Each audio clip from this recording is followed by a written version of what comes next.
Yo, podcast listeners! Today's episode of the podcast is brought to you by Clean Cut Meals. The yo is in reference to my Instagram story, so if you are on my Instagram, that will make sense. Clean Cut Meals offer a professional meal prep service and have various plans to suit your specific goals. They also change up their menus every week so you never get bored and can help you stay on track long term. If you've been listening to the podcast for a while, you know I'm a big fan of using nutritional strategies that fit into your lifestyle and schedule, that includes food that you enjoy and in alignment with your specific goals. So if you're short on time or you're just looking to get the time back from shopping, cooking, preparing and cleaning up after meals, then definitely go check the guys out. Clean Cut Meals help me with all my nutritional needs in the lead up to running 250 kilometers to the Sahara Desert in April, and they'll be supporting me in my next challenge coming early next year. A little bit more on that at the very end of today's podcast. To get 20% off all first-time orders, go to cleancutmeals.ie and enter the podcast code BKF at the checkout. That's BKF at the checkout for 20% off all first-time orders. If you have any other questions, you can just fire the lads over an email too. Now, let's rock with this week's episode. You're listening to the Brian Keane Fitness Podcast, where Irish fitness entrepreneur Brian Keane answers your questions and interviews leaders in the world of fitness, health, mindset, and natural wellness. Come join the fun. Hey everybody, welcome to another episode of the Brian Keane Fitness Podcast, where we talk everything fitness, nutrition and mindset to help you with your goals. Hopefully today's Q&A goes amazingly well. It's taken me 5 attempts to record the introduction. I had my cheat meal last night and my brain this morning always happens after I've had a lot of sugar. For those of you that are long-time listeners, you know chocolate and ice cream is my vice, so there was a lot of that consumed last night. I don't even want to think back on it, but my brain is a little bit slower today, so I've just feeded in some natural nootropics. I've used some lion's mane, I've used some photoacetylserine. I have caprylic acid mixed through my coffee that I'm going to be sipping during this episode to try and get all my neurons firing again in my brain. So hopefully as we go along, everything should go very swimmingly in terms of cohesion and the way the words sound, my enunciations and my expanded thought process on any questions that have been asked. So if it does, you can thank all the natural nootropics and the caffeine. If not, you can hit unsubscribe and go, fuck you Brian, that was shit, don't ever eat sugar again. So yeah, keep me posted on that. I hope you're having an amazing time wherever you are listening to this. I know things go on lockdown a little bit in August, so some of you may be listening to this on holidays. Others are listening to it on your commute to or from work, and some of you are probably even in the gym. I know a lot of you use it during your cardio time to get through, so a massive thank you. I'm so grateful to have your ear every Monday and every second Friday for the 6 episodes a month that come out, so a massive thank you. Quick one on next month. A couple of people have been DMing me on Instagram, which is where all today's questions have came from, on my top 50 program. The next one will be starting in September. I'm not sure of the date yet, but it will definitely be in September at some stage. There's been none since June, so we had one for the summer. So my top 50 program, we were working directly with me in the Facebook group over an 8-week program, and then a follow on to phase 2 and on maintenance plan. So the next one will be starting in September. So anyone listening that is considering or wants to work with me over the month of September, October, kind of coming into that Christmas period, moving on to the maintenance on phase 2, just send me an email, brian@briankeanefitness.com, and I will send you all the details. You can see if it's what you're looking for. And today's episode, all the questions have came in via Instagram. So Brian_Keane_fitness. I know a lot of you are on there already. If you're not, definitely go check that out, particularly my Instagram stories. I try and put up my workouts, the foods I'm eating, supplements I'm using, and just my day in, day out in general. So hopefully you're getting a lot of value from that. It's a little bit more lighthearted than even the podcast. So keeping things from my daily routine all up there. So I hope you enjoy today's episode. And the first question comes in from Tanja Gillison. How did you feel when you started carb cycling? Were those low carb days killer? Have you any tips?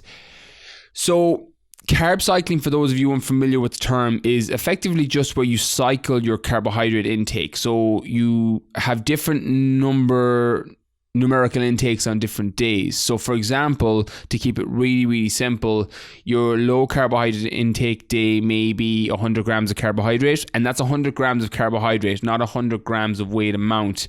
One of the mistakes people make, and I know some of you are following my Instagram stories and you've seen the new Alexa skill that I've designed, and I've put this as one of the daily fit tips in not counting your carbohydrates, that 150 grams of sweet potato isn't 150 grams of carbs. 150 grams of sweet potato is about 30 grams of carbs. So what can happen with some people is when they either go low carbohydrate or they go carb cycling, they start getting confused between the weighed amount of food and the actual amount of intake of carbohydrates in that food, which means that they're ridiculously under eating carbohydrate if they're trying to cycle them, or if they're just going low in general. Because if you think you're getting 150 grams of carbs a day or in a meal and you're actually only getting 30, your body's going to respond very, very differently. So carb cycling, for example, to keep it simple, as I said, 100 grams on your low day, 200 grams maybe on your medium day, moderate day, and then 300 grams on your high day. So that's a simple, basic carb cycling strategy. I'm a massive fan of carb cycling. Again, context is key because there is no one size fits all nutritional strategy. I spoke in last month's episode about the best diet to follow, where I went through the keto diet, vegan, IIFYM, paleo, intermittent fasting, all these different nutritional protocols, and the pros and cons of each, because they all carry their pros and they all carry their cons. It's trying on the hat and seeing if it fits and figuring out if it works best for you. I'm a huge fan of carb cycling, but I don't use it with everybody. So for example, my top 50 program, some people use a carb cycling strategy, even though the most important thing is your calorie intake. Nothing really is going to determine how quickly you add muscle or lose body fat if your calories aren't in alignment with your specific goals. So if you're trying to lose body fat, if you're eating too many calories, it doesn't matter if you're cycling your carbs, it doesn't matter if you're following a vegan plan, you're very unlikely going to increase your body's ability to metabolize fat and shift it and burn it as a fuel source. This isn't in context of all cases. Sometimes you could potentially be in a calorie surplus and you could potentially lose body fat if you've gone from a ridiculous calorie surplus of Coke and sugary sweets and biscuits to switching to vegan because of your body's ability to regulate its hormones better, the amount of vitamins and minerals that you consume. But realistically, to consume the amount of calories from, say, vegan foods, from fruits and vegetables that you would have been consuming from junk food prior is very, very hard. So you'd have to eat a lot of vegan-based foods to do that. So, but the bread and butter of losing body fat is getting into a calorie deficit. The bread and butter of adding size is getting into a calorie surplus where you're consuming more calories. So carb cycling won't really do anything if you haven't got those baselines covered. So the first thing is, are you trying to lose body fat? Then you need to go into a calorie deficit. Are you trying to add size or muscle? Then you need to go into a calorie surplus. Are you trying to maintain what you have and just change your composition? Then you probably want to be around your baseline metabolic rate or around your baseline calories, your maintenance calories, and then maybe go slightly over or slightly under that depending on your training program. That's kind of how I would shift your calorie intake. Your carb cycling after that then can speed up building muscle and it can speed up losing body fat. It's a reason I'm such a big fan of it for certain demographics of people. For example, the people that I use in my top 50 program that do use carb cycling, particularly after the first couple of weeks when we've reset a kind of a nutritional pattern, it can speed things up, because what happens with people on a low carbohydrate intake, and this is where carb cycling really comes into its own. If you go onto a low carbohydrate diet, and not necessarily a low calorie diet, but a low carbohydrate diet, where you've reduced your amount of intake of carbs, what can happen over a prolonged period of time is you get what's called a metabolic set point. It's where your body, or a metabolic stall, it's where your body loses body fat initially because of the reduction in carbohydrates. You're also going to lose a lot of potential weight that first 7 days or so because of the glycogen that you've been depleted of and the less water your body will retain. That's why some people can be lulled into a false sense of security when they go from moderate or high carb to low carb and they lose weight on a scale, because you're not consuming the carbohydrate, the fiber, you're fueling up your glycogen stores, which is pulling water in. And the less water that's in your body, the less weight you have on a scale. So it can lead people into a kind of a false sense of security that they're like, well, I went low carb for a week and I lost a load of weight. It's like, you did, but you manipulated glycogen and you manipulated water, and that's why you lost weight. Fighters do it all the time. In MMA and boxing, bodybuilders and bikini girls do it for competitions if they need to make a weight class. You could drop 3 kilos, 4 kilos. I dropped one guy 5 kilos in a couple of days because he had to make a weight class. You can't, to do that safely, it's difficult, but it can 100% be done when you manipulate water and you manipulate glycogen or carbohydrate intake. So what can happen with a lot of people is they think low carb is the only way to go. And it does. A low carbohydrate can help a lot of people because you don't really need carbohydrates. There's no essential carbohydrate. There's essential fatty acids from fats, meaning that your body needs to get them from food or supplements. You can't make it by itself. And there's essential amino acids from protein. Again, your body needs to get it from food or supplements. You can't make it by itself. There's no essential carbohydrate. So you can go perfectly fine through your entire life without eating it, and you'll be healthy if you're assuming that you are consuming enough essential fatty acids and enough essential amino acids so that your body can function. But carbohydrates do give you energy. They can speed up your metabolism if you time them right, and they can improve your workouts and make you feel better throughout the day. One of the reasons that I have an issue with people going on, say, a keto diet to lose body fat, and I have nothing against keto. I think it's an incredible nutritional strategy if you're willing to put parts and aspects of your life on hold to prioritize your nutritional plan. But going on keto for fat loss is not probably the best way to do it, because it's very difficult to go into ketosis. It's horrible for the 3-4 days while you're dropping into ketosis, and then you're very, very restricted in terms of the foods you can eat. So and also in terms of, say, cheat meals or going out for dinner or going for family meals, you're going to be very restricted in what you can consume and what you can eat. So it doesn't tend to live itself to a normal lifestyle for, working during the week, going out at weekends with your friends and enjoying that part of your life. If you're potentially an Olympic athlete or a triathlete or somebody that wants to get your marathon time down from 4 hours to 3 hours, yeah, definitely consider making the lifestyle switch into keto. But it's on the opposite end of the spectrum, because you're switching your body from using glucose as its primary source to using ketones, hence the keto diet.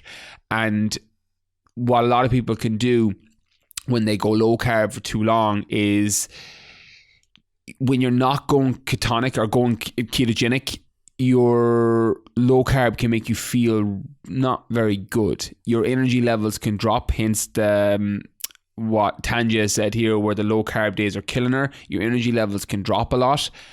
And that's a really, really common trend of people that do low carb diets. And it's a really common trend of people who do carb cycling diets where they don't really nail the low carb day.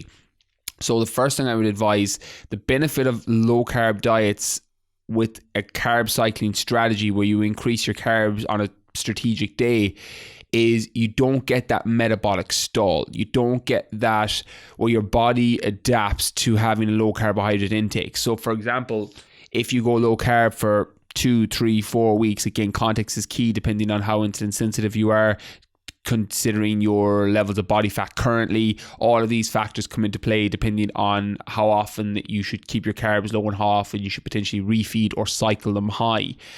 And what happens with a lot of people is they go on a low carb diet and they get really good results, particularly for those first 7-10 days. And then they still keep getting results for the next week, 2, 3, 4 weeks. And then they hit this stall where they're not losing body fat anymore and their body composition isn't changing anymore. The metabolic stall kicks in. It's where your body has adapted to that intake of carbohydrates and then it's just readapted its physiology around it. And it's really, really common. It happens with everything. It's why they say you change up your training program every 6 to 12 weeks, because you get a muscular adaptation. You muscularly stall where your body gets used to that movement pattern, the progressive overload that's built into a lot of programs where they say, you're lifting 12.5 kilos on your press for the first 3 weeks, you should be able to go up to 15 on week 4, etc. That's progressive overload. It's changing up some stimulus so that your body doesn't get used to the stimulus that you're currently under. Your nutrition is the exact same. And a lot of fitness people, and I'm victim of this myself in the past, when we would be so adapted to training, knowing that, well, we need to switch up our training every 6 weeks or every 12 weeks, and we'd never consider doing the same program for 6 months because we know it wouldn't work, or not changing any of the stimulus. And you don't have to change a lot. Like, you could change your rest period, you change your weight, which is progressive overload, where you increase it slightly as you feel you need to fail, at a higher given rep range, so that you were always using 12.5 kilos on a press, but now you need to use 15 kilos to fail at those same 10 reps. You're changing up that stimulus. You're getting muscle confusion, and you're getting your body to respond by becoming stronger or building more muscle or increasing the metabolism to repair whatever stimulus or goal that you're trying to achieve. That stimulus change is what's going to move you forward. Your nutrition is the same. And what happens with carb cycling, or particularly if you go too low carb for too long, is your body adapts and then it stops responding. That's why, regardless of the strategy you're following, even if you're low carb, you should probably have a structured refeed in there. And for some people, it's a refeed day where they will have 5 to 10 times their normal carb intake, or they'll have a cheat meal, which will also work as a refeed day, structured in. Depending on the level of body fat, it will be different days. Someone super lean may, that's at 6-7% body fat and is ready to step on stage for a show, they may be refeeding every 3 days. Whereas someone that's overweight or obese may be refeeding every 3 weeks, because they're not as insulin sensitive. Their body isn't sucking up those carbohydrates like a sponge, and any excess is just getting converted back to the liver, and it's getting converted to excess, getting converted to body fat. That's what happens with carbohydrates. They don't make you fat. What happens with carbohydrates is an excess of carbohydrates gets stored, and then that excess gets stored as body fat. It gets stored as muscle glycogen, liver glycogen, and then it gets stored as body fat. So too much carbohydrate, if you're not burning through it, can get stored as body fat. And a strategic refeed doesn't do that. It actually does the opposite. So as you start to come towards that metabolic stall, which depending on your level of body fat will be different from each person. If you're lean, it could be 3 days, 4 days. If you're overweight, it could be 3 weeks. And for most people, it'll be in between, normally every 7 to 10 days. And having that refeed, that spike in carbohydrates, can reset that metabolic stall. So it puts you back to a baseline. That's why sometimes if you've been really strict with your diet for 3 weeks, 4 weeks, 5 weeks, 6 weeks, and then you have a cheat meal or a refeed or a cheat day, you look amazing the next morning because your metabolism has just lit up again. So if you think your metabolism like a fire, and that fire starts to diminish, if you have a fire burning brightly on day 1 and it starts to diminish by day 10, and then you throw some gasoline on the fire, it flashes back up again. That's what a refeed meal can do on a low carbohydrate diet. Carb cycling is just a really structured version of this. And then you may throw in a moderate day in between. Again, it varies. Some people carb cycle where they go low and then they just have a refeed. That's effectively a version of carb cycling. And then you have other people who will cycle it low, moderate, or high depending on what they're training that day. So what I would advise here is be very, very structured with how you lay out your carb cycling in general. For example, people coming through my GA Lean Body program, I'm a huge fan of carb cycling for athletes, particularly athletes looking to improve body composition on top of performance. If performance is only your goal, and again, context is key depending on the metabolism of each person, the position, the training program they're on, but for the majority, some variation of carb cycling can work very well. So what I have a lot of my players do, and again, this is just a general, but the 90% rule is on the rest days, they'll have low carbohydrate intake. On the moderate days where they're doing something in the gym or just doing a normal pitch session, they'll have a moderate intake of carbohydrates. And then the day before games, they'll load their carbohydrates. Their high day will be the day before and the day of games, so that they can load up their glycogen so that they've got a full tank of gas coming into the games.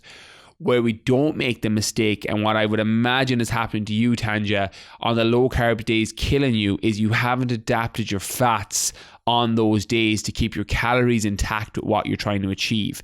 The biggest mistake I see with carb cycling people, and I made it myself, and the majority of people that are following carb cycling that are hitting those low energy on low carb days, what they've done is they've lowered their carbs but they haven't increased their fats to balance out the calories. So for example, if you're looking to lose body fat and I'm taking this straight out of one of my programs, if you're a 1600 calorie girl looking to lose body fat and you have a good training output, you've been training for years, your training programs at a high intensity, if your low carbohydrate intake day is 50 grams of carbs, your calories shouldn't be down around that 11 or 1200 mark, which is what happens to a lot of people because they don't move their fats up to move up the calorie intake. So what I would advise is have your set calories, unless you're calorie cycling strategically, have your set calories across the day and increase your calories from fats, not even from protein. But what happens with a lot of people is they just remove the carbohydrates and then they consume the same foods. So if they had chicken and broccoli and rice for, really basic fitness food, and then they have a low carb day, they just remove the rice and then they have chicken and broccoli. Where if you had added in some almond butter in there or some olive oil in there or some other fat source in there, your calories wouldn't have dropped and your energy wouldn't have taken that same hit.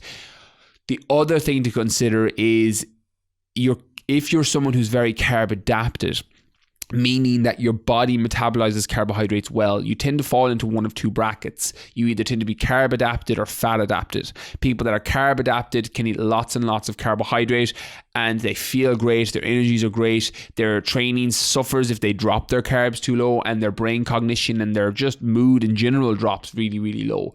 Fat adapted people are the opposite. They can go pretty low carbohydrate, but as long as their fats stay high, they feel really, really good. One of the examples that I've used in the past is Paul Dermody, who came through my mentorship program. Even though we did a lot of stuff with business, because obviously that was the primary, every once in a while we get into nutritional talks about different composition goals that we were trying to achieve. And I always use him as a reference point because he's on the opposite end of the spectrum to me. I'm super fat adapted. I can drop my carbohydrate intake to 0, and as long as my fats stay high, I feel amazing. I actually feel better. And because my brain works better, I don't feel bloated, my digestion is great, my energy is really, really good, and I feel really, really good on a high fat diet, and I can drop my carbohydrates low. And this is nearly irrespective of training, even though I do refuel for glycogen purely based off performance and testing purposes, but I'm more fat adapted. If you increase my carbohydrates then to 500-600 grams, which is high even for me, I start to get a bit watery. I don't function as well. My digestion's not as good, and I just don't feel as well. Paul is the opposite.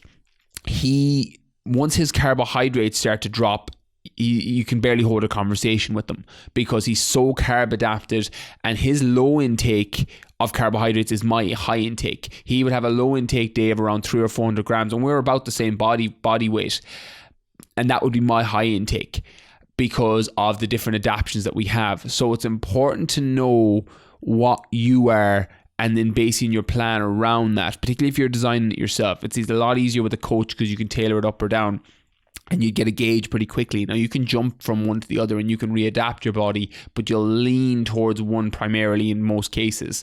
So the easy test for this is ask yourself when your carbohydrates are very, very high, how do you feel? If you feel really, really good, really switched on, loads of energy, then you're probably carb adapted. If you feel a bit sluggish, a bit bloated, you're worried about too many carbs, you're probably fat adapted in that case. You can also test for it by spending one day where you go 0 to 50 grams of carbohydrate and increasing your fats, and ask how you feel that day. You'll get a very, very quick gauge back on your body's adaptation. So if you drop to 0 to 50 grams and you feel incredible and you're like, oh my God, this is the best energy I've had in ages, my brain feels really clear, my body looks really good, I'm not holding a lot of water, then you're probably fat adapted. If you start to not get a bit moody and tired and run down and just feeling crap, you're probably carb adapted, and you're better off to make sure that your nutritional plan factors that in. So the other thing to look at here, Tanja, and anyone else that finds the low carb days killer, you may be more carb adapted, which means your carbohydrate intake may be too low on those days. So for example, if I have a carb adapted person that's very, very highly carb adapted, their low intake of carbohydrate may be significantly higher than somebody else's. It's just we manipulate the calories elsewhere, we take the fat down elsewhere, because that's how you can really zone in from moving someone from a 9 to a 10. For 80% of people, a normal 100, 200, 300 grams or your equivalent for your body weight intake of carb cycling will work great. But fine-tuning that last bit and wondering why you're the killer on the low carb days, in my experience, tends to come down to one of those cases. Either that you haven't adapted your fats to bring your calories up, or you are more carb adapted and your carbs are too low to begin with. So I would look at that. And for anyone else that's looking for carb cycling, that's how I would align it. Again, work with a coach, work with a trainer, do it yourself, whatever works best for you. Definitely experiment with it. It's a really good system for fat loss, a really good system for muscle building, and it can work for a majority of people if you design it correctly. So hopefully that helps. Okay, next question comes from Sam Thomas. Top cheat snacks to make me stop binge eating. So I'm going to answer this from a couple of angles, because yes, there are cheat snacks you can use that will help to balance your blood sugar levels. They'll help keep you satiated. They'll help curb cravings to a degree if they're ones that you enjoy. But it's probably not the right question when it comes to stopping binge eating, because putting cheat snacks in a nutritional strategy to fix binge eating is like putting a plaster on a mortal bleeding wound. It doesn't fix anything. Yes, it'll put a band-aid on it, and it'll put a plaster on it, and it'll cover it slightly, but you're still going to bleed out and die. And I'm using that as an extreme example because that's what binge eating is in terms of progress. If you put these tools in your tools kits in, which by all means they help and they will work, but they don't fix the problem if you're consistently binge eating. So I'm going to talk on that first, because there's a couple of obvious ones and maybe some other not so obvious triggers for binge eating that I would look out for, and then I'll use the cheat snacks that I use with people in my programs or that you can use yourself that can potentially help you, and they'll get you over the line, and they're great things to have, as I said, tools in your toolkit, but they're not going to fix the problem. So when it comes to binge eating, there's normally two different types in my experience with the majority of cases. And then there's physical binge eating, where something physical has triggered it off. And then there's emotional binge eating that has been triggered by situation. It's very important to know what's causing your triggers, because if you don't know what's causing it, there's nothing you can do. And one of the things that I talk with people, and I do this in my mentorship program, I had a Skype call yesterday with one of them, it's why it's top of my mind, is I don't care what the problem is. I never care what the problem in someone's business is. I never care what the problem is in someone's diet or training program or life is. It's ignorance and ignoring that problem that's going to fuck you up, because a problem doesn't go away just because you ignore it. It actually gets significantly worse because the rest of the world continues and goes on and moves forward and does its thing, and you just have your head buried in the sand. And I love the Warren Buffett thought process of, you can keep your head buried in the sand, and you shouldn't ignore reality if you don't like it, and then you shouldn't ignore reality especially if you don't like it. And that kind of can be how binge eating is. If you don't know what the problem is, or you ignore it, or you're telling yourself a story that's justifying it, or you're refusing to see it for what it really is, that's a problem. The binge eating isn't a problem. Ignoring the problem is a problem. And when you can identify whether it's physical or emotional, it gives you a lot of leverage in terms of putting strategies in place to fix it. So the physical things that can cause binge eating, one really obvious one is a blood sugar imbalance. Someone that is skipping breakfast every day traditionally and isn't following an intermittent restricted eating nutritional strategy that's very specifically aligned with what they're trying to achieve, is probably suffering from a physiological imbalance and binge eating because their blood sugar levels are too low. And this can happen in two cases. One, skipping breakfast in the morning, and then mid-morning your blood sugar levels have dropped off, and then you end up binging to try and bring those blood sugar levels back up. And then again, it can happen in the evening where some people eat at lunch and they don't eat again until the evening time, and their blood sugar levels again do the same thing. They drop off, they drop, and then you need something sugary or you need something carby or something stimulated to bring your energy levels up, and then you get this blood sugar roller coaster for the rest of the day. So what happens with a decrease in blood sugar from a physiological standpoint is your blood sugar levels start to drop. And as they drop lower and lower and lower, your craving for sugar or your craving for something stimulated or glucosey increases. And then when you get that hit, it spikes your blood sugar up, and then it goes higher than it was previous to baseline. And then as that blood sugar starts to drop back down again, it goes lower than your original point when you ate first. And then you get that, what I call a blood sugar roller coaster, where it's going up and then it's up higher than it was, and then it goes down, and then it's up higher than it was when you eat again, and then it goes down. That's a physiological response to binge eating, that you haven't fixed blood sugars, and it happens to a lot of people. If you're someone that skips breakfast, or you're someone that eats at lunch and then not again until the evening, and that's what's happening to you, it's pretty easily fixed. All you effectively have to do is space your meals out, keep your fiber a little bit higher, increase your fat slightly, and your protein, and you'll be significantly more satiated throughout the day, and then you won't get that binge eating. I've had lots of people, by just implementing that alone, where they've either had a breakfast or they've had a snack during the day between lunch and dinner, nearly overnight, their binge eating has gone because they've balanced their blood sugar. So that's one thing to look for. Another one is one that affects certain demographics of the population, and I'm one of these people, so I'll share it, and that's consuming too many artificial sweeteners. And this doesn't happen with everybody. So you may be listening to this and this may not resonate, or you may be listening to this and you get a eureka moment or a light bulb moment where you're like, fuck, that's me.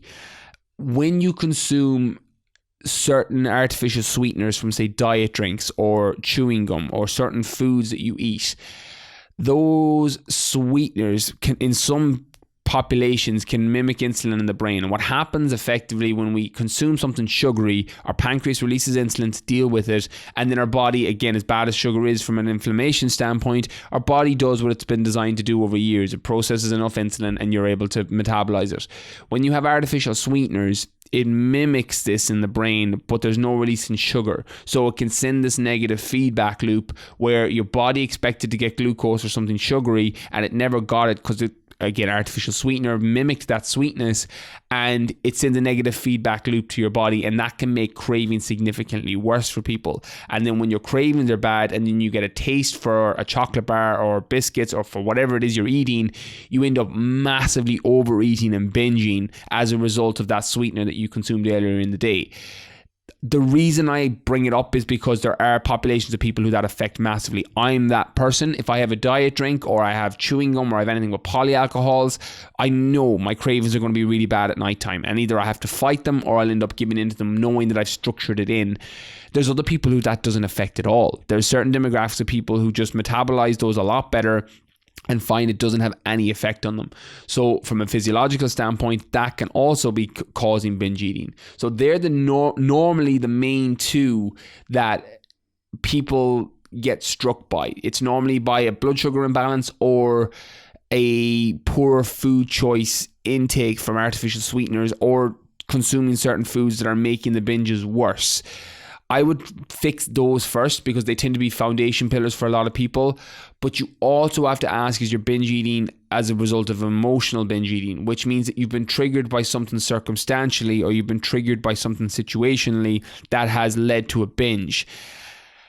What I would advise, if you think this is you, is every time you binge, firstly, don't beat yourself up over it, because, as I said, the problem isn't the problem. Lack of identification of the problem is the problem. And if you get caught on binge eating, we get into this negative feedback loop. And I used to be a really bad, notoriously bad binge eater, and then I used to beat myself up for my self-talk was terrible, where I'd be like, you fucking loser, I can't believe you did it again, what the fuck, why can't you control yourself? And that self-talk doesn't help anybody, and I did it for years, and that was my self-talk, and it gives you self-esteem issues, and it gives you all these negative feedback on, you know, why am I this way? And that's not the right question. You know, one of my mentors used to say to me that smart people have great answers and geniuses have great questions. And why am I this way isn't the right question. What's causing me to react and respond and binge, that's a better question, not what's wrong with you. What's causing this is a better question to ask, because that can allow you to pull at a rope that could potentially give you the answer. And if you're emotional binge eating because of circumstance or situation, you need to identify what's causing that. So I would think back, and in 9 out of 10 cases when I have this conversation with people, they're normally able to tell me. They'll normally say it's after a day at work when their boss has been shouting at them, or after they've talked to their mom, or after they've talked to their dad, or after their kids or somebody's been really mean to them or nasty to them, or a friend has been nasty or talked behind their back, or when they've been on social media and they've been comparing themselves to other people and they think they'll never look the way they look. That it normally comes from an emotional reaction. That's circumstance and situational. When you can identify that, you can put strategies in place around that. So if your boss is being a dick, you figure out other ways to exert yourself. You may find that doing a run or a training program or going to the gym directly after work can be enough to curb that binge eating, because it gets the energy out in another way. If you find that when you talk to your mum or your dad, you're having a negative reaction because they're judging you and tell you you've made a mess of your life, you cut the amount of time you talk to your mum or your dad. If it's somebody that you're on social media and you're comparing yourself, comparison being the thief of joy, and you're comparing yourself to what other people have, their relationship, their house, their body, the way they look, and that you'll never have it, or your self-talk tells you you'll never have it, then you put strategies in place that you don't go on social media at those times. If you know that you feel run down and you're tired at 6 p.m. after work and you've had a long day and you're scrolling mindlessly, and you know that you're not able to shift your perspective in a more positive light and you're instantly going to go into comparison mode, then you put your phone away. You block it off at those times and you restrict your access on your phone in those times. That can all help. They're strategies, and they come with identifying what's causing the problem. So the first thing I would do before I get on to cheat snacks is identify what's causing the binging. Is it physical, or is it emotional and circumstantial or situational that you can control? Because when you control it and you own it and realize that, okay, I'm binging and it's happening pretty regularly now, what's causing this? And you own the fact that it's happening. You don't beat yourself up over it. You don't have the negative self-talk over it and call yourself a fucking loser because you did it again. That's not going to help anybody. It's just going to wallow in self-pity, and the same thing will happen again. The definition of insanity is doing the same thing over and over again and expecting a different result. Binge eating and binge eating and binge eating over and over again, and then thinking that cheat snacks or, oh, well, if I have dark chocolate, that'll fix it. That's a band-aid over a bleeding wound. You have to get to the root of what's causing it. And again, the reason people don't do it is because it's fucking uncomfortable. When you're asking those questions and you're realizing, well, shit, why do I react when I talk to my dad that way? Or why do I react when someone shouts at me? Or why do I react when I go on to social media and feel insecure about myself? You may not even realize you're doing it. And that's what can really mess you up, because when you don't see it, you get blinded to the reality. And being blinded to the reality doesn't make it go away. It just means you've buried your head in the sand. Having a little bit of self-awareness and leaning into that discomfort and leaning into those questions and asking the right questions, that can help you fix it. The problem isn't the problem. The lack of identification of the problem is the problem. But be aware that it may be uncomfortable, the things that are causing it. You may not like the story that has been formed in your head around, well, why do I react this way? Why do I feel insecure with the way I look? Why do I binge in the evening after my boss has been shouting at me, or when my mum or dad told me I wasn't good enough, or whatever it is that causes it for you? They're uncomfortable questions to ask, but out the other side of discomfort is growth. That's how everything is in life. The reason we go to the gym is because when you're pushing into the resistance of a weight, your muscles grow and they get stronger as a result. That's what happens in the gym. When you do that extra kilometer or extra half mile that you didn't think you could do, you get fitter. Your aerobic system responds by getting stronger. Leaning into discomfort makes you stronger. When you do it mentally and you do it in your personal life and you do it around things like food and strategy, you get happier. That leaning into that mental discomfort makes you significantly happier. It's what happens in all areas of life. How you do anything is how you do everything, and how everything shows up in different ways and just in different forms.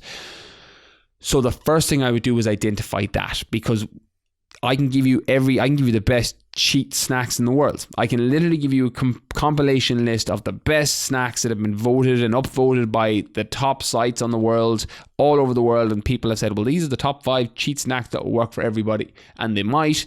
But if you haven't identified what's going on physically or emotionally to cause the binge eating in the first place, it's not going to matter. So that's what I would do first and foremost. After that, then, some of my favorite cheat snacks, again, it depends to be whatever you're into personally from a taste point of view. I have a really bad sweet tooth. So things like organic dark chocolate really help me. Also understanding the physiology or the nutritional lack of certain vitamins and minerals that you may have because of diet or societal issues, etc. Like magnesium deficiency, which is really, really common in the Western world, particularly high sugar diets, because it pulls the magnesium out of your body.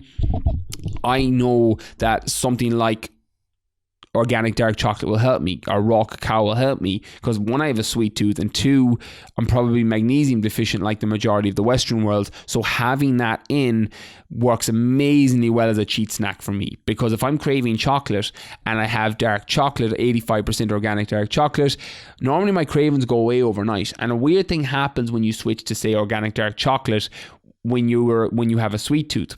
After a while of consuming that every day, and I eat 50 to 100 grams of dark chocolate every day, and you go back eating normal milk chocolate, and it tastes either very artificially or either very milky, and you don't crave it as much anymore, which means that when you do eat it and you enjoy the sugar, you need to eat less of it to get the same satisfaction, or else you go off it completely. Other ones for people that are savory, you may find that you are using different kale variations of kale crisps, where you're making your own kale crisps, or buying ones that have been sweetened with organic paprika or different curcumin. That all of these healthy alternatives can help as cheat snacks. So there isn't a one size fits all. I have my personal favorites, which is dark chocolate. Another one that I love that I don't use as much anymore, because I've gone off kind of my ice cream buzz, but when I was eating a lot of ice cream as a cheat meal, I used to mix dark chocolate, or I used to mix chocolate mint or milk chocolate protein with Greek yogurt, and I used to put it into the freezer with blueberries. I used to mash it all up with frozen blueberries, and then I used to add dark chocolate to the top of that, and I used to mash the whole thing up till it was a texture of ice cream. So that works really well for me. That's one that I use with people in my programs as well when they've got bad cravings, or if they want to mimic something like ice cream. So the best piece of advice I would offer on this is, whatever it is that you normally enjoy, find the cheat snack equivalent. So if you love crisps, consider looking into things like kale crisps. If you love ice cream, consider making up your own variation of ice cream. If you love chocolate, switch to some organic dark chocolate or some other alternative that kills your sweet tooth, and use those as your snacks, because kale crisps are no good to me. Even though I like them, I don't really have a savory sweet tooth. So I could go my whole life, for the rest of my life, without ever eating anything savory, and that'd be fine. But I struggle to go a day without something sweet. So find what works best for you. Find what your sweet tooth or your savory tooth or your equivalent of a favorite snack is, in terms of your quote unquote dirty snack, which I'm not a big fan of clean and dirty, but for simplistic terms we'll say dirty snack, your normal packet of crisps or normal chocolate equivalent, and then find the snack alternative for that, and that tends to serve you a lot better than just fitting in, trying to fit a square peg into a round hole with snack options that I'll give you that you're like, no, I actually don't have a sweet tooth, or I don't actually have a savory tooth, and experiment with that. Emma, who's a coach on my BKF online program, is exceptional with that. She's a qualified nutritionist. It's why she's coaching on the program, and she's exceptional with that, building in different cheat snacks and different healthy alternatives for dinner and breakfast that people normally like, protein waffles, protein pancakes, etc. They're all built into the recipe books in the program, and then she tweaks it with people depending on preference. So that's kind of the key to long-term success. So experiment with that, play around with that, and then what's working, double down on it, and then what's not, cut it out. Okay, next question from Simply Psych Drawings. Any advice for a podcast launch? So what I would advise here, and I'll keep this one pretty short, is starting a podcast or whatever platform or whatever it is that you're trying to do is just start. Just get it out there, get it done. I'm big on ready, fire, aim, where you get something out there, you get it into the world, and then you adjust the course accordingly depending on feedback and depending on if it's working or not. People get analysis paralysis, where they analyze their launch or what they should do over and over and over again in their head, and it's basically just an excuse not to do it, or it's a fear of failure, fear of success, whatever label you want to put on it. It's just an excuse not to do the work and get it out there. When you're launching a podcast or anything that you want to do, starting a Facebook page or a new Instagram page or whatever it is that you want to do, either personal blog or for business or for life in general to document your journey, it doesn't matter. Just get it fucking started, because people analyze things over and over again and question, well, is this right? Is that right? To give you context on my podcast, just to give you a little bit of a reference point, I shot the first 50 episodes of my podcast from my iPod. I didn't even have a mic. The podcast was at number 1 in the iTunes charts about 15 episodes in, and it held there consistently for the next 4 months. I shot it off the iPod.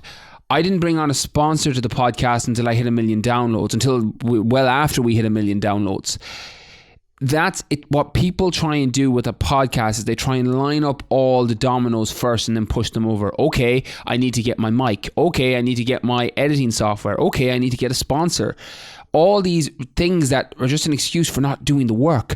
Get it out there, because it could be fucking shit. Your podcast might be useless, or worse, you might do it and end up hating it, and then you're like, oh well, I've spent all this time and money putting together all the things that I need, and then you hate actually doing it.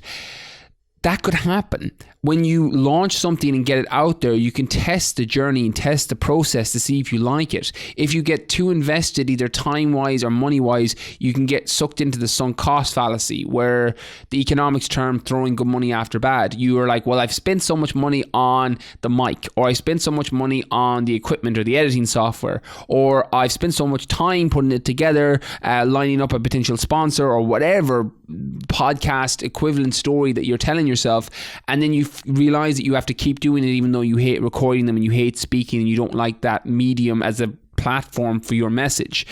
That can happen. So my advice with anything, on a podcast launch, on a product launch, on a service launch, on a blog launch, on whatever it is, a platform, starting a new Instagram or Facebook page, whatever it is, just get it done.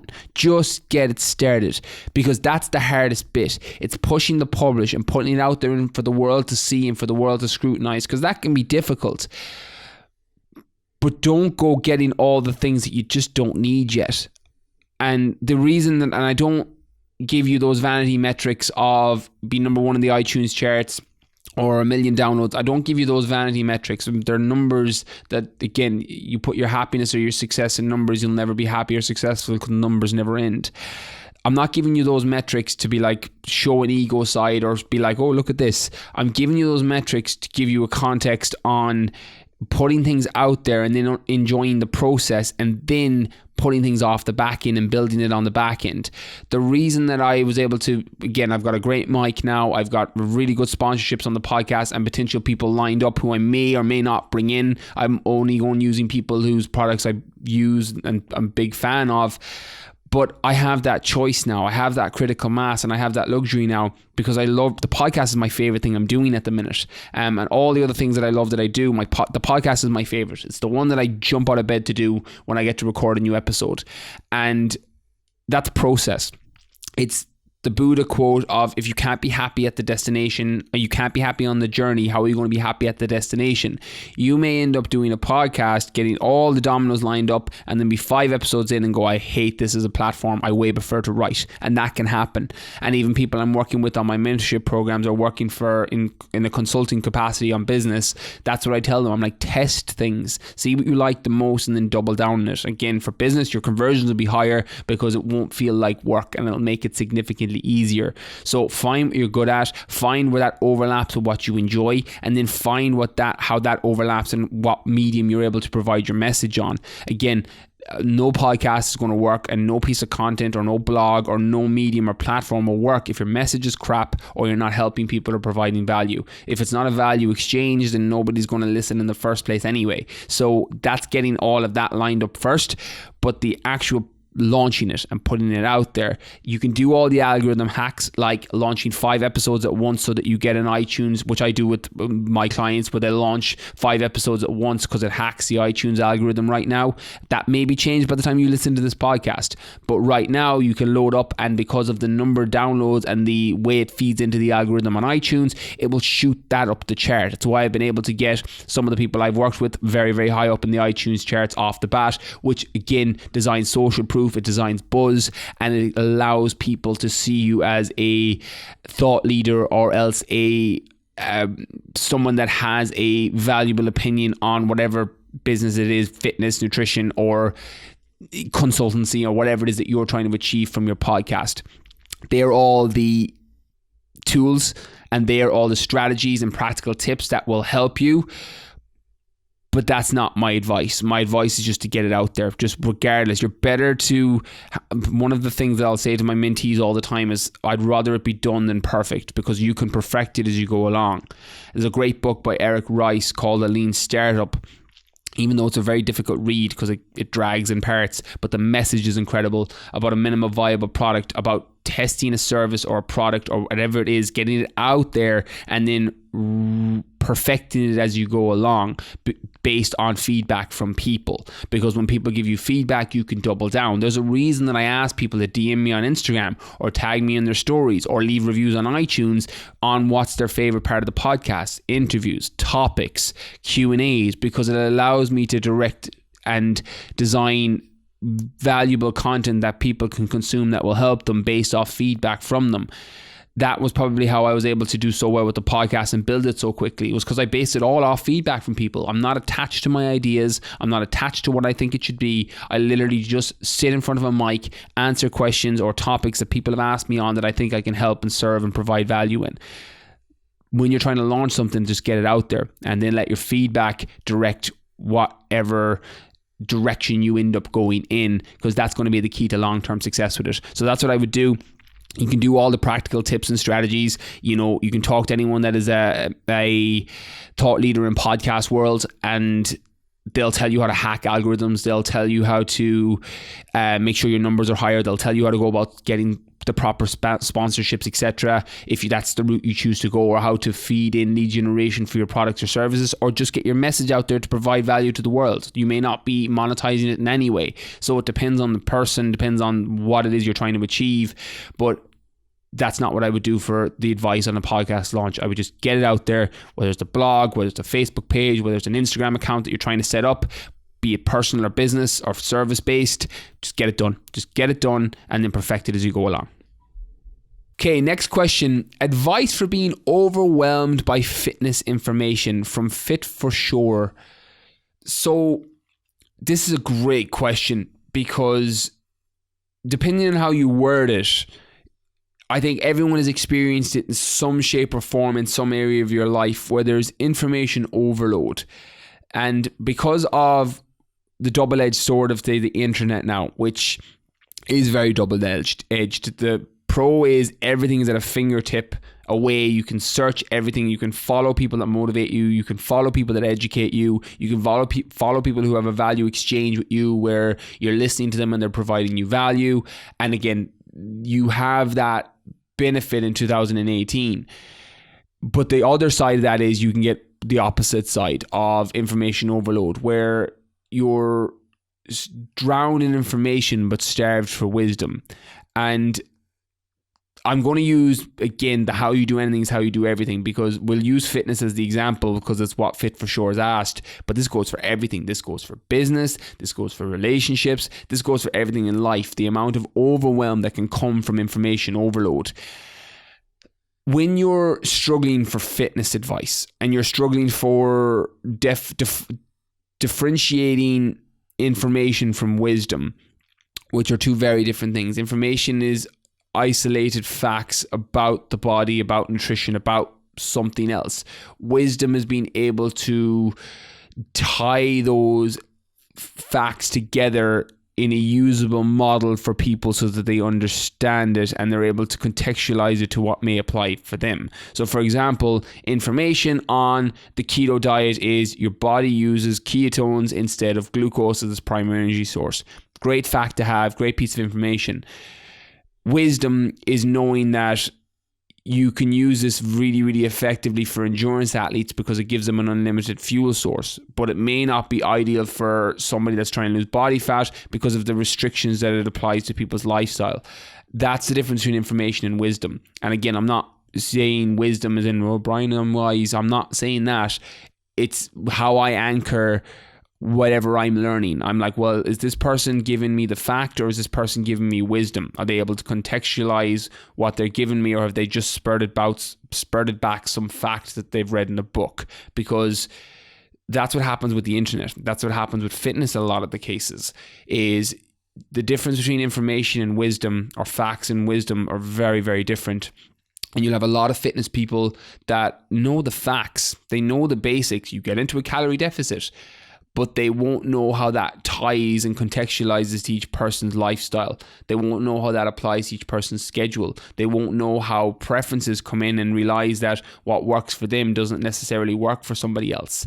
And one of the thought processes that I live my life by is I try and destroy one of my best loved ideas every year. The old Einstein keys for success have always been, and I've got this on my wardrobe up beside my bedroom, and it's curiosity, persistence, and objectivity. And his thought process was that every year you have to give up one of your best loved ideas. And over the years, I've tried to do that continuously. And I try not to attach myself, and I'm going to use myself because you're always your own best example, is I try not to attach myself to any idea, either nutritionally or training wise or life in general.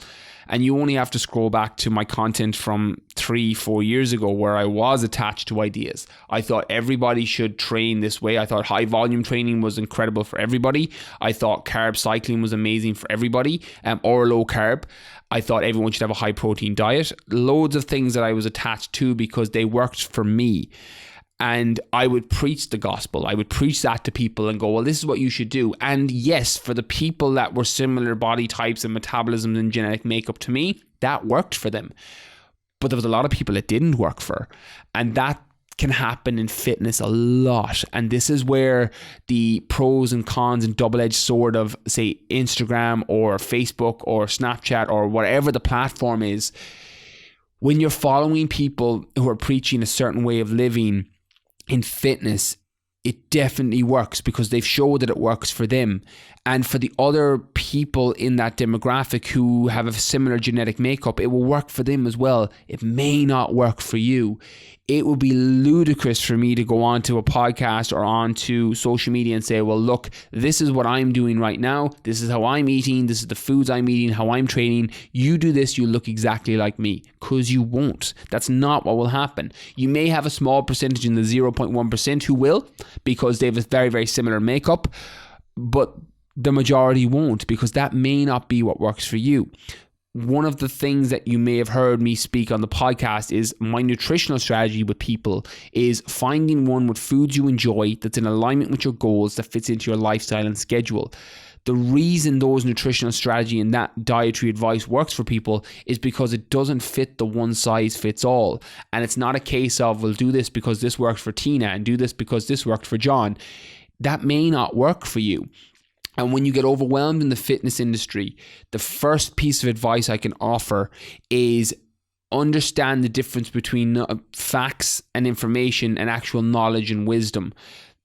Because when you can't answer the next question, you're outside your circle of competence.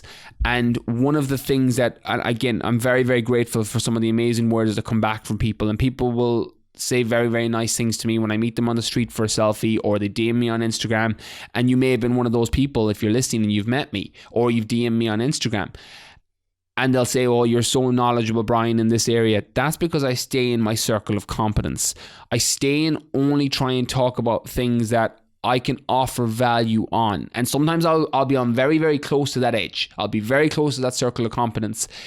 fitness, nutrition, training in general, and the different contextual opinions and strategies and practical advice I can offer depending on context, that's my circle of competence. That's my bread and butter. It's why I can do every podcast in one take. It's why when I do live interviews or live Q&As or do anything that's one take, I can do very, very well in that area because I stay speaking within my circle of competence. You ask me about something outside of that, I can't offer you any opinion. You ask me anything about politics, I can't even offer an opinion, nor do I want to. One of the things that really annoys me in people is people who have an opinion on everything, where they've got a bit of surface information and then they're like, well, yes, and this is how the political system should be. You're like, well, you fucking don't know anything about politics. You're just giving me back a soundbite. And that's something that really frustrates me in people, so I try not to do it myself. It's a mirror that I don't like, that when I come back and go, oh, when I'm not speaking in my circle of competence, just shut up and don't have an opinion. You don't need to have an opinion on everything. And it'll happen to me regularly. People are like, what do you think about Trump and what he's doing? I'm like, I have no opinion. And that's my answer, because I genuinely don't. I also don't care. And when you start coming away from having an opinion on the things that don't matter, and two, the things you don't really know about, you start to get very good at listening to what other people have to say about it and realize that, fuck, that's how I sounded when I talk about things I don't know. And staying inside that circle of competence, which for me is fitness and nutrition, I can answer the next question logically, and I can answer the next question in context. That's how I know I'm in my circle of competence.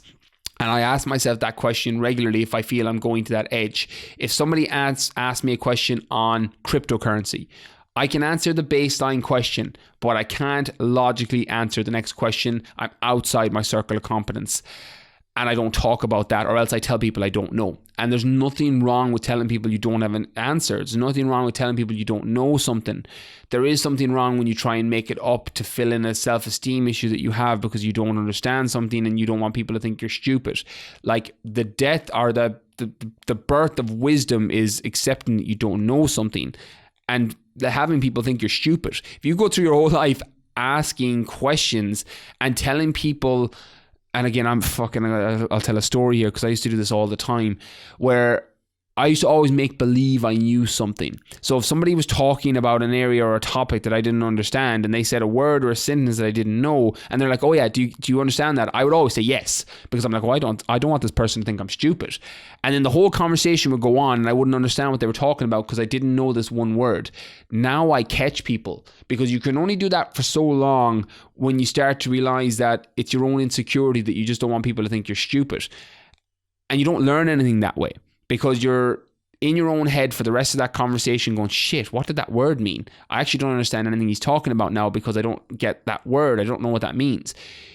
When you ask those questions, it allows you to learn more. And when you don't get so attached to the opinions of other people and worrying that people will think you're stupid, I'll still ask people questions. And one of the reasons that I love my podcast interviews is if I'm unsure of something, I'll ask somebody on the Q&A, or I'll ask somebody on the question, say, tell me more about that. I don't actually understand that area or how you see it from there. Tell me what's your vantage point and why it is this way. When you get overwhelmed by fitness information, it can be from people outside of their circle of competence talking about what's worked for them. So identifying that, number one, is going to give you a very, very strong base point going forward for becoming a stronger version of you in terms of knowledge and wisdom yourself. Because when you're able to close off your mind, and what happens with a lot of people is we have a confirmation bias in our head.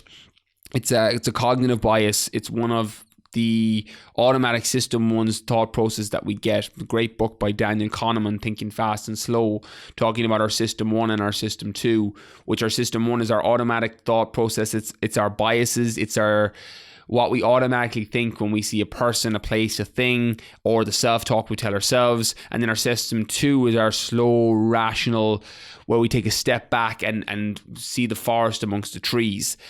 And what happens with that cognitive bias, that confirmation bias, is we have first conclusion bias, is when we hear something first and it anchors an idea on something maybe good or bad. So if you've seen somebody who's absolutely shredded on a keto diet or a vegan diet, that first conclusion is, oh shit, that could work for muscle building. And then you get busy on the confirmation of that. You start to follow people who confirm that evidence because, well, they're all jacked, they're all vegan and they're all keto. And yeah, you can get jacked on vegan and keto. The reason I use those examples is because they're probably not the best methods. One, keto doesn't have a lot of protein, so it may be a little bit harder to improve protein synthesis and enough tear down and repair of fibers to build muscle. And vegan is also the equivalent because you need to combine other foods and all the complete essential amino acids in order to repair back fully from tearing fibers down from workouts. Yes, you can do it 100%. It's just harder than a traditional fitness diet of moderate intake of carbs, good quality fats, and a higher intake of protein. But we get first conclusion bias, and then we get confirmation bias because we start following all the jacked people who are keto or vegan.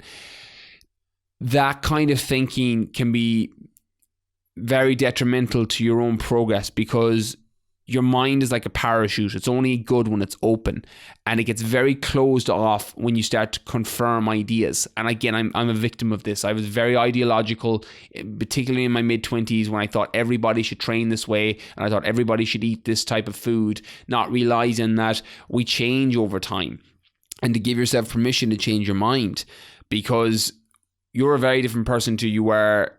And I'm going to go on a sidetrack here because I was giving advice to my cousin recently. He's 18. He just did his Leaving Cert. And for those of you listening abroad, Leaving Cert is like your A levels, your NDV, your SATs, if you're listening to this in Canada or the US. And it's the end of year test that you do effectively to go to university or college. And he was trying to make his choice on what he was going to do in college. And he was like, well, I think I'm going to want to do this. There'll be jobs in this in 4 years. I think I'll like this. And I gave him a very, very simple question. I said, what did you want to do 4 years ago? He was like, well, I was 14. I was like, yeah, what did you want to do 4 years ago? He was like, he goes, I thought I was going to be a teacher and that I was just going to play football. And I was like, are you playing now? He's like, yeah, but I'm not as into it anymore. And he goes, I fucking hate being a teacher. And I'm like, that's how different you're going to be in 4 years' time. I was like, and you're actually going to be more different because from 18 to 22, when you're going to college and you're meeting new people, you're actually going to be more different than you are when you were 14. I'm completely different to what I was when I was 25. And the reason I try not to make decisions now that impact the next 5 or 10 years of my life is I'm going to be very, very different when I'm 35. The way I see the world, the opinions that I have, the perspectives that I see, they're going to be very, very different in 5 years. When you use that as a decision-making tool, again, tools in your toolkit, when you use that as a decision-making tool, you get very, very clear on the decisions that you make, realizing that when I was 25, I wanted different things. I had massively different priorities. I didn't even have a daughter at that time. I was still working as a teacher, effectively, working as a personal trainer at night time. And all I wanted was to be a personal trainer full time. And those goals have massively changed over the last several years. And that comes from giving yourself permission to change your mind and not closing your mind off to things. Because when you close your mind off, you get that you hammer in that commitment bias. And changing your mind on something that you've believed for so long is like planting a seed or a great oak tree.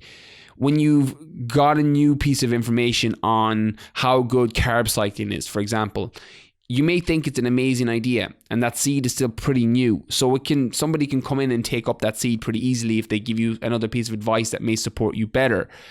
But if you've been carb cycling for the last 20 years and you think it's the best thing ever, that becomes the metaphorical equivalent of an oak tree. That shit's hard to dig up. If you've been doing something for 20 years, and we all know people, and again, I regularly use people in my family, or I'll use people I've came in contact with as reference points.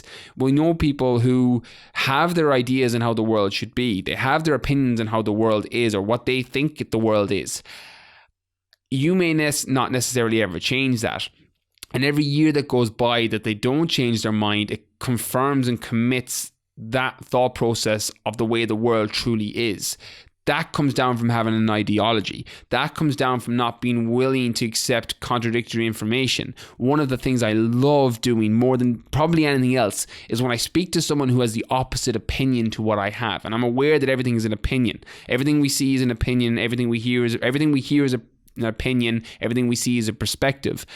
And when I hear somebody who has a complete opposite opinion on something that I have, either nutritionally or training wise particularly, because it gives me a chance to learn from them. Well, why do they see it from that angle? Why do they see it from that point of view? And then it allows you to have a new piece of information coming out of that conversation. Now, again, context is key. Sometimes you'll have someone hammering in a stupid idea that you're like, that hasn't been scientifically proven. That's 100% anecdotal, and it's only worked for you and never anybody else in the history of the world. But somebody that is quite open to having a discussion about it, you can learn from those people. When you get overwhelmed by the fitness industry, or you get overwhelmed from following people online, the best piece of advice I can offer is try and follow people who are willing to change their mind. Try and follow people who are willing to admit they did something in the past, nutritionally or training wise, and they thought it was optimal then, but they've actually grown since and realized that, you know what, I told everybody they should do it this way, but I've since changed. Yeah, some people will benefit from lifting super heavy weight. Other people will benefit from doing volume. Other people will benefit from this training strategy. When you're able to isolate and separate the people who look amazing because they have an amazing genetic makeup, or for whatever other reasons of things they're doing or lifestyles they're living, and you don't see the iceberg in the fitness industry. You don't see the people who might have mild body dysmorphia. You don't see the people who may be using exogenous hormones. You don't see the people who may be starving themselves so they can get that Instagram photo. You may not be seeing the people who are just filtering the shit out of their photo. That is all a reality in the fitness industry. And the reason I don't speak on it is because it's not my place. I can't put words into other people's mouths, but it's prevalent in the fitness industry, and it doesn't get talked about. I've spoken about it on my podcast, my own issues, and their words I can speak from because I've experienced them. And your mess becomes your message. And I've talked about that on other podcasts about when I had my own issues and when I would put up those photos to make sure that I got a load of likes because my self-esteem was low. And realizing that because somebody looks a certain way, you see that tip of the iceberg. You see the BCAAs they use. You see the cardio that they've done, or you see the weight session they've done. You haven't seen all the food they've eaten that day. You haven't seen the starving they may have done themselves beforehand trying to get that photo. You don't see any of these things. So to try and follow somebody else just because they look a certain way isn't the best way, probably the most effective way to success. Yeah, you may pick up some golden nuggets from what they're doing and how they live their lifestyle, but it may not be the best way to support you. So what I would advise is two things. And the second point is very, very quick. It's why I spent time exploring and expanding on this. The first thing is understanding the people who have the contextual knowledge to be able to expand out why certain things work for certain people and why certain things don't work for other people, and people that are in their circle of competence. Again, it's up to you to judge who that is. On top of that then is limiting the people you follow and getting very, very, like, you were better to have 4 quarters than 100 pennies. I use that as a quote with my inner circle all the time, that I'd rather have 4 super close friends who I'd live and die for than 100 people who are acquaintances. Your fitness, who you follow on socials, should be similar. You should have 4 people, and I would even go to limit it as maybe 3 or 2 that you follow religiously. Every podcast they put out, every post they put out, every story they put out, because they're serving you in some way and you know that their knowledge is good and can potentially help you. Again, I may not be in this circle. This may be different people completely, and you may unsubscribe from the podcast now, unfollow all my social media, and if that's what you need to do to get to the best version of you and you need to follow other people that serve you better, 100% do that. I'm the first one to say to do that, but you need to hold everybody to that standard and follow those 4 people and take in what they say, because you will learn more that way. If you follow 4 good people and consume nothing else but their information, you will learn more in a year than you would in 10 years following 20 different people, because you're not getting conflicting evidence. Success leaves clues. You'll see a lot of the knowledgeable or wise fitness people or trainers or nutritionists or whatever area of life that you're trying to follow them, business or relationships. You'll see a lot of the same patterns forming. You'll see everybody saying that to lose body fat you need to get into a calorie deficit. You'll see everybody saying that finding a nutritional strategy that works in alignment with your lifestyle is probably going to be the best way to stick to it long term. They're not going to be pushing out a juice or a bar diet on you. They're going to be telling you the facts on maybe you should progressively overload your training because it makes it easier to stay with a strategy long term because your body's familiar with those movements, and then you can increase and change the stimulus by changing something such as the weight. You'll see a lot of overlapping truths come from those 3-4 people because they all know the bread and butter of what works for people, and then they're able to contextualize it depending on your circumstance.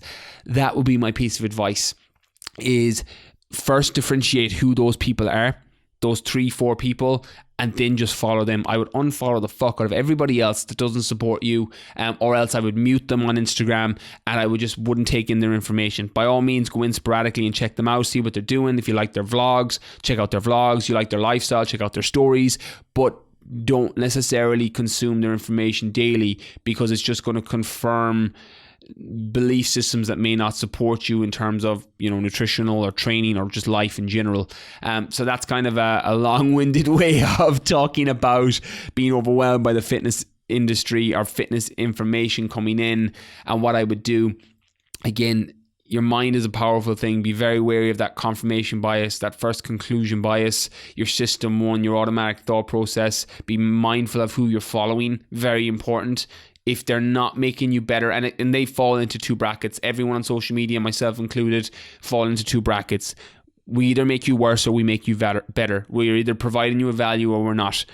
That's it. There is no 2 ways around it. If somebody's consistently not providing you value, why are you following them? If someone's consistently making you feel bad about yourself because of the way they look, why are you following them? You need to own that, because it's you that clicked that follow button. It's you that's consuming their content. The same way as when you become a stronger version of you and you apply it, you realize that, well, I owned that, and I realized that this person was helping me, so I followed more of their stuff, or this podcast was helping me, or this Instagram story or these videos were helping me, so I followed more of that person. Double down on what works and cut what doesn't.